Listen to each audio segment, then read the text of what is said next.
በመጽሐፍ ቅዱስ ውስጥ አንድ የሚገርመኝ ቦታ አለ። ኢየሱስ ክርስቶስ ከሚከተሉ ሰዎች ጋር በአንድ ቦታ እየተሻገረ በጀልባ እየተሻገሩ እሱ ከታች ተኝቶ ማዕበል ይነሳና አብሮት ያሉ ሰዎች ስንጠፋ አይገድህም ወይ ስንሞት አይገድህም ወይ የሚል ጥያቄ አነሱለት። ልንጠፋ ነው፣ ማዕበል ሊወስደን ነው፣ ስንጠፋ አይገድህም ወይ ብሎ ጥያቄ አነሱለት።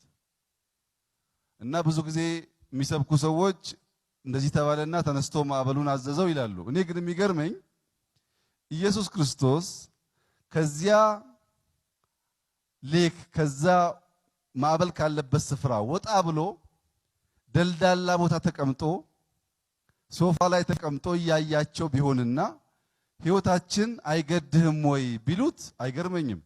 ከነሱ ጋር በአንድ ጀልባ እያለ ችግር ከመጣም በዚያ ጀልባ እንደሚወሰድ እያወቁ የኛ ሕይወት ሲጠፋ አይገድህም ወይ አሉት።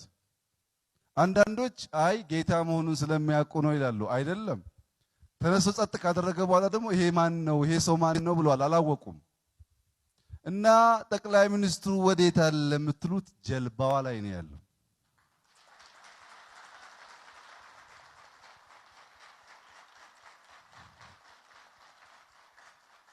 ጠቅላይ ሚኒስትሩ ጀልባዋ ላይ ነው ያለው። በእያንዳንዱ ማዕበል መካከል ነው ያለው።